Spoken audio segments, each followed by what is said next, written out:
भगवान श्री हरि क्षीर सागर में शयन कर रहे हैं। और आज क्या है?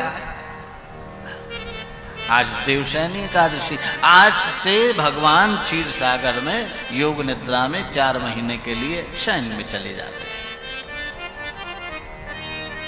आज से ही महात्माओं का चातुर्मास प्रारंभ होता है। अब ये कब खुलेगा?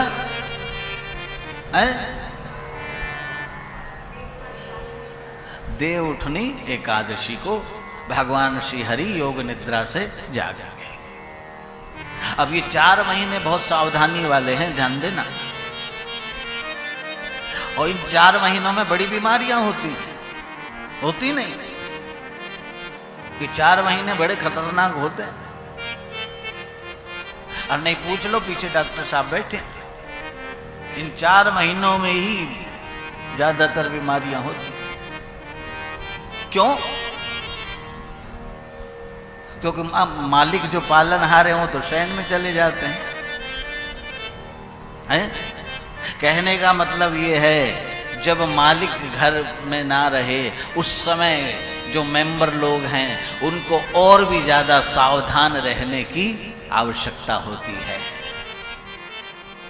ऐसा नहीं कि मालिक गया अब तो आनंद ही आनंद। अगर इस चक्कर में पड़े तो किसी ना किसी बीमारी में फंस जाओगे। इसलिए 4 महीना बहुत संत लोग चातुर्मास करते हैं। आश्रम से बाहर भी पैर नहीं रखते। आश्रम से, घरों से, जहां पे वो रहते हैं वहां से बाहर पैर नहीं रखते। 4 महीने तक केवल भगवत भजन, उपवास, साधना, मंत्रोच्चार, इन्हीं में रहते हैं। भगवान श्री हरि शयन करने के लिए चले गए। कहते भगवान क्षीर सागर में शयन कर रहे हैं और इधर भगवान के मन में एकाएक विचार आया कि सृष्टि का सृजन किया जाए।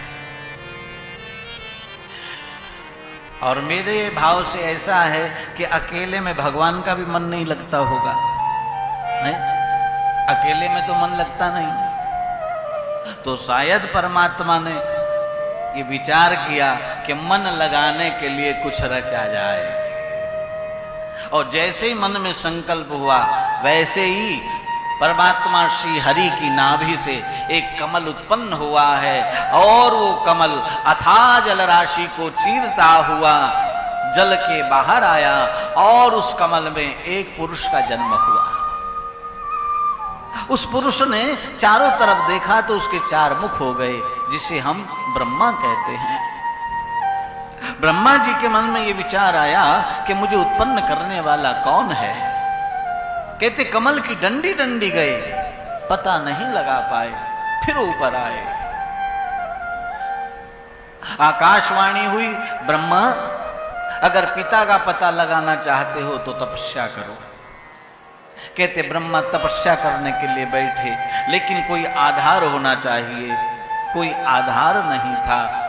इतने में जल की थपेड़ों से आवाज आने लगी और एकाएक श्रीमन्नारायण नारायण नारायण, श्रीमन्नारायण नारायण नारायण, भजमन नारायण नारायण नारायण, भजमन नारायण नारायण नारायण, गाओ नारायण नारायण नारायण,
नारायण मुझ में नारायण नारायण तुझ में नारायण तुझ में नारायण मुझ में नारायण तुझ में नारायण तुझ में नारायण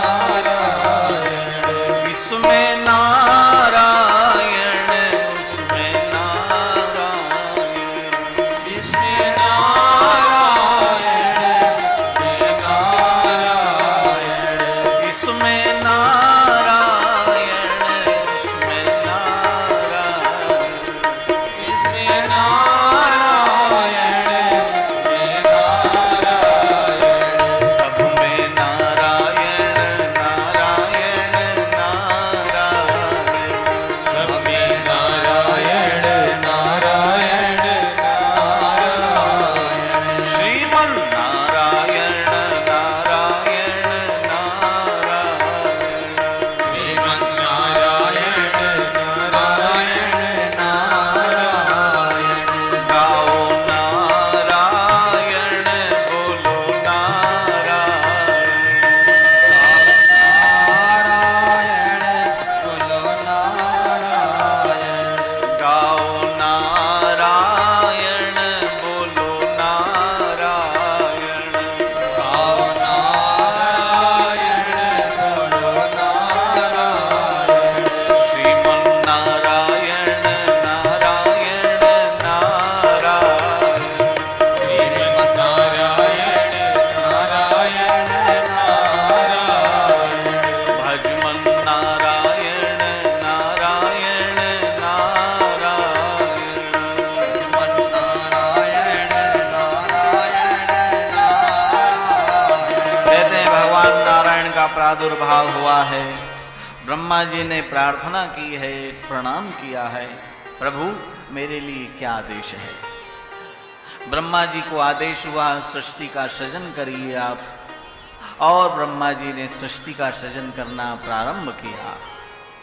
लेकिन सृष्टि बनाते हैं, लेकिन बार बार सृष्टि बिगड़ जाती है, क्योंकि चारों तरफ जल ही जल है। पृथ्वी तो कहाँ है? पाताल में है। हिरणाक्ष जो है वो पृथ्वी को पाताल में ले गया है। कहते ब्रह्मा जी बनाएं बार बार लेकिन बिगड़ जाए, बनाएं बार बार लेकिन बिगड़ जाए। अंत में पुनः परमात्मा का ध्यान किया और ब्रह्मा जी की नासिका से एक छोटा सा जीव निकला। उसने देखते देखते बाराह का रूप धारण किया और ब्रह्मा से पूछा क्या चाहते हो। ब्रह्मा जी ने कहा मुझे आदेश हुआ है, लेकिन मैं सृष्टि बनाता हूं बिगड़ जाती है, पृथ्वी को लेकर आए। भगवान बाराह हुंकार भरते हुए पाताल में गए हैं और हिरणाक्ष को ललकारा है युद्ध के लिए। भक्त और भगवान का युद्ध हुआ। अंत में परमात्मा श्री हरि ने ऐसी गदा घुमा करके मारी कि हिरणाक्ष के प्राणों का अंत हो गया और पृथ्वी को अपने अग्रभाग में रखा। पृथ्वी को अपने अग्रभाग में रखा। देखा होगा ना आपने वो चित्र है? बाराह का अवतार जानते हो ना, वो सामने चित्र है। भगवान ने पृथ्वी को अपने अग्रभाग में रखा। इसका मतलब है कि पृथ्वी को मुख पे रखने का मतलब है पृथ्वी को मुख बनाया। कहते हैं महाराज इसके बाद पृथ्वी ला करके दी और ब्रह्मा जी ने सृष्टि का सृजन किया। 10 प्रकार के सृष्टि बनाई।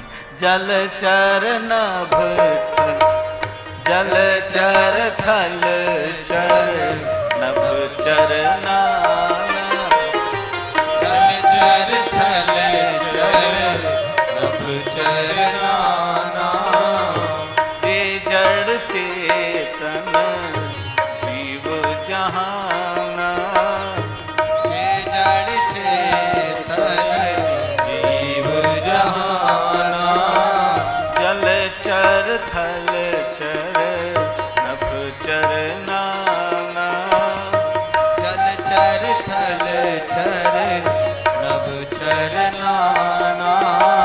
जे जड़ चेतन जीव जहाना, जे जड़ चेतन जीव जहाना। मंगल भवन अमंगल हारी, मंगल भवन अमंगल हारी। मंगल भवन अमंगल हारी, मंगल भवन अमंगल हारी। प्रभु सुदशरथ अजीर बिहारी, बहु सुदशरथ अजिर बिहारी। प्रभु सुदशरथ अजीर बिहारी। बहु सुदशरथ अजिर बिहारी। 10 प्रकार की सृष्टि बनाई और कहते हैं एक भाग से वाम भाग से कन्या का जन्म हुआ और दाहिने भाग से पुरुष का जन्म हुआ, जिनको हम महाराज मनु और शत्रुपा के नाम से जानते हैं। कहने का मतलब हमारे जो आदि माता पिता हैं वो महाराज मनु और महारानी शत्रुपा है। महाराज मनु शत्रुपा ने आज्ञा दी मांगी है, हमें आदेश दीजिए क्या करें। ब्रह्मा जी ने आदेश दिया कि यहां से मैथुन सृष्टि प्रारंभ हो। यहां से मैथुन सृष्टि प्रारंभ हुई। कहते महाराज मनु के 2 पुत्रों का जन्म हुआ, उत्तानपाद और प्रियव्रत। 3 कन्याओं का जन्म हुआ, आकुति, देवहूति और प्रसूति। आकुति रुचि प्रजापति को ब्याही गई, प्रसूति दक्ष प्रजापति को ब्याही गई, लेकिन जो देवहूति की नाम की कन्या है वो विवाह नहीं कर रही थी। क्यों? क्योंकि हमारे देश में एक ऋषि थे जिनका नाम था करदम, और करदम का मतलब है कर लिया है इंद्रियों का दमन जिन्होंने, उसे कहते हैं करदम। कहते करदम ऋषि ने भगवान का ऐसा अखंड तप किया कि भगवान प्रकट हुए और करदम से कहा कि वरदान मांगो, क्या चाहते हो, क्या चाहते हो। करदम ऋषि ने कहा कि प्रभु जिसको आपका दर्शन हो जाए और उसे किसी चीज की आवश्यकता रह जाती है, अब कुछ नहीं चाहिए। परमात्मा ने बार बार कहा तो करदम ऋषि ने इतना ही मांगा, बार बार वर मांगहूं हर्ष देव श्रीरंग,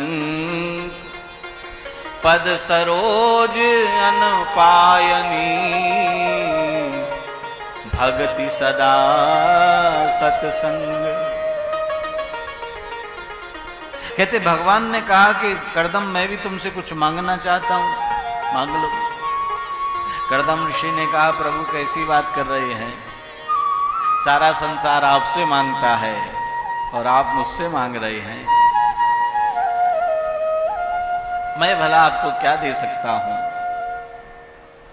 परमात्मा ने कहा कि मांगना है, अगर देना हो तो हाँ करो।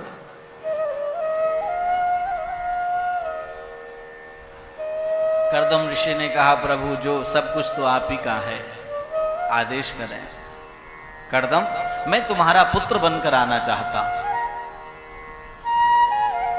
करदम ने कहा कि प्रभु सारा संसार आपका पुत्र है, आप सारे संसार के पिता हैं, कैसी बचकानी बात कर रहे हैं। भगवान ने कहा कि आदेश करो, बनूं कि ना बनूं। करदम ऋषि ने कहा कि प्रभु अगर मैं मना भी करता हूं होगा तो वही जो आप चाहेंगे, क्योंकि होई है सोई जो राम रचि राखा, जैसे ही आपकी आज्ञा। कहते करदम ऋषि फिर समाधि में चले गए। कुछ समय के बाद अपने आश्रम में आ गए। इधर देवहूति जो है वो विवाह नहीं कर रही थी। देवहूति ने संकल्प किया मैं कर्दम ऋषि के साथ ही विवाह करूंगी। एक दिन महाराज मनु ने शत्रुपा जी से कहा कि तुम पूछो ये विवाह क्यों नहीं करती। शत्रुपा जी ने पूछा कि बेटी विवाह तू क्यों नहीं कर रही, क्या तेरे मन में है। देवहूति जी ने कहा कि मां, मैंने जाने अनजाने में कर्दम ऋषि को अपना पुत्र बना लिया है, अपना स्वामी मान लिया है, पति मान लिया है, इसलिए विवाह उन्हीं के साथ करूंगी। कहते हैं जब महाराज मनु को पता लगा, महाराज मनु और शत्रुपा जी देवहूति को लेकर कर्दम ऋषि के आश्रम गए हैं। इधर महाराज कर्दम को पता लगा कि महाराज मनु पधारे हैं, बैठने के लिए आसन बिछाए और इसके बाद खड़े होकर स्वागत किया है। महाराज मनु आए हैं, प्रणाम किया है और कुशलता पूछी। महाराज मनु और शत्रुपा जी आसन पर बैठ गए, लेकिन देवहूति जो है वो आसन पर नहीं बैठ पाए। देवहूति ने आसन को प्रणाम किया और आसन को प्रणाम करके दूर होकर के बैठ गई। दूर होकर के बैठ गई। इसके बाद कर्दम ऋषि ने देखा, श्री राम जय जय राम, श्री राम जय राम जय राम, श्री राम जय जय राम, श्री राम जय राम, श्री राम जय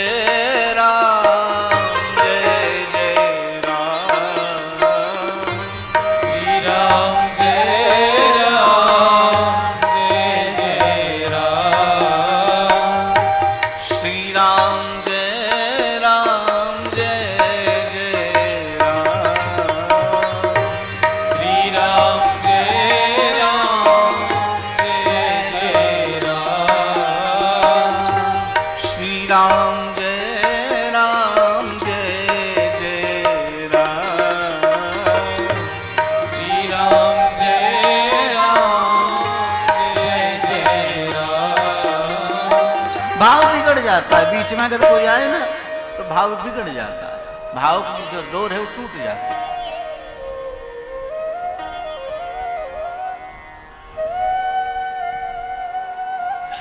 मेरे गुप्ता जी हैं तो वो कहते हैं कि गुरुजी आपकी कथा जो है ना वो गुरुकुल परंपरा वाली कथा है, और ये जो श्रोता बीच में आते हैं ना ये सब पब्लिक स्कूल के पढ़े हुए हैं।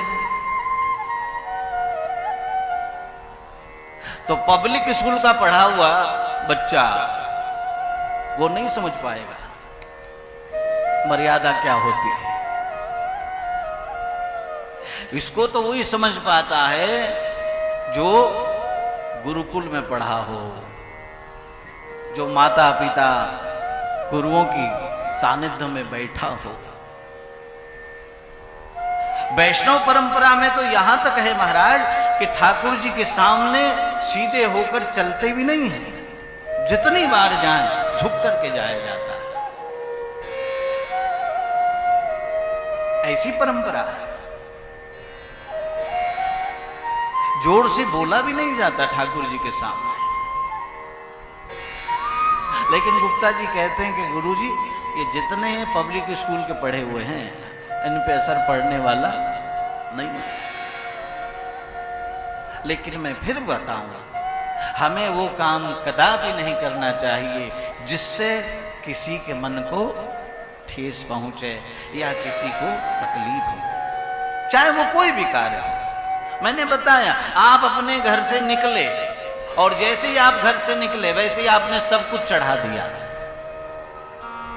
ये केला, फूल, पैसा ये तो एक माध्यम है। आप निकले और आपने चढ़ा दिया।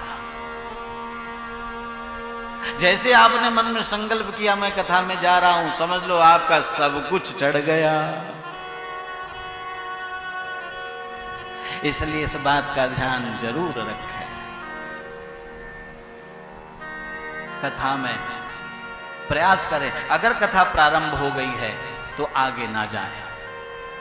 पता नहीं कौन श्रोता किस भाव में बैठा है, किस भाव में वक्ता किस भाव में चल रहा है, क्या धारा चल रही है। भाव का बहुत ध्यान रखा जाए। आजकल तो कथाओं में बड़ी, अब क्या, आजकल तो बड़ी स्थिति अलग हो गई कथाओं की। कभी राधा जी आ रही हैं, कभी कृष्ण जी आ रहे हैं, कभी दुर्गा जी आ रही हैं, तो कभी श्याम बाबा आ रहे हैं। तो नहीं, कथा जो है वो बड़ा मार्मिक विषय है। कथा मतलब जीवन की व्यथा को दूर करने का एक बहुत बड़ा साधन।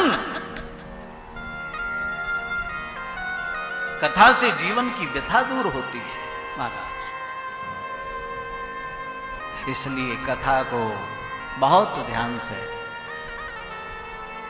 और पता नहीं, मैंने कल बताया था ना, न जाने कौन से गुण पर दया निधि रीझ जाते हैं, न जाने कौन से गुण पर दया निधि रीझ जाते हैं। न जाने कौन से गुण पर दया निधि रीझ जाते हैं। न जाने कौन से गुण पर दया निधि रीझ जाते हैं।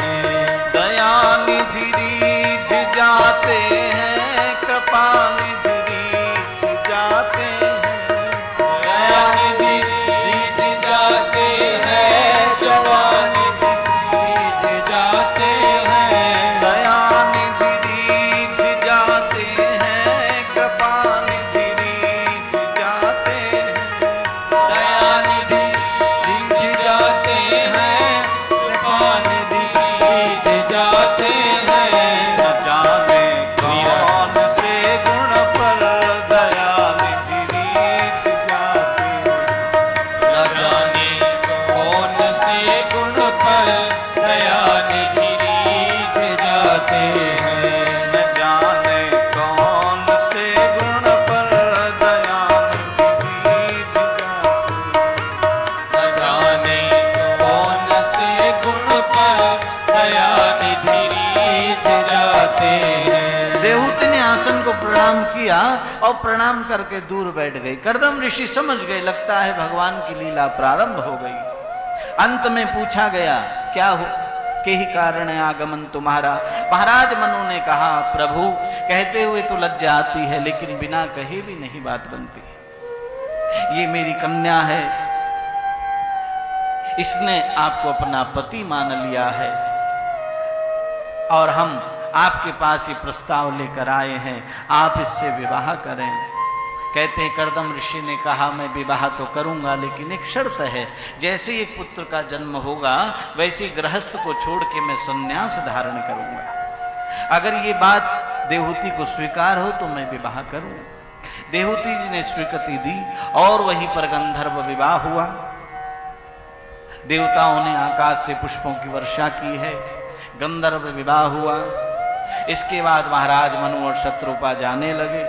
शत्रुपा जी ने कहा कि बेटी, तेरा प्रस्ताव ठीक नहीं रहा।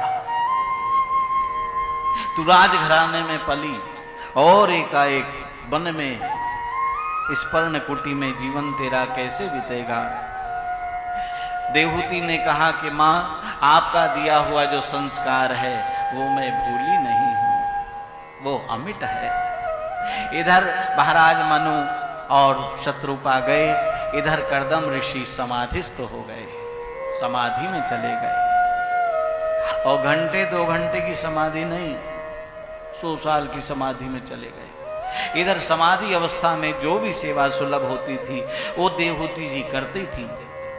बहुत समय के बाद एक दिन सेवा में लगी हुई थी, इतने में कहते हैं कर्दम ऋषि समाधि से अलग हुए।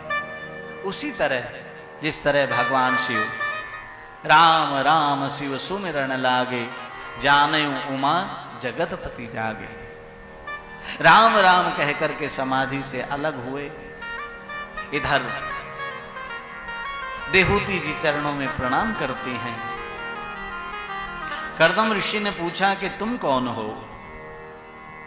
देहूती ने प्रार्थना की, आज से 100 वर्ष पूर्व मेरे माता पिता महाराज मनु और महारानी शत्रुपा मुझे आपके चरणों में छोड़ के गए थे। मैं आपकी धर्म पत्नी।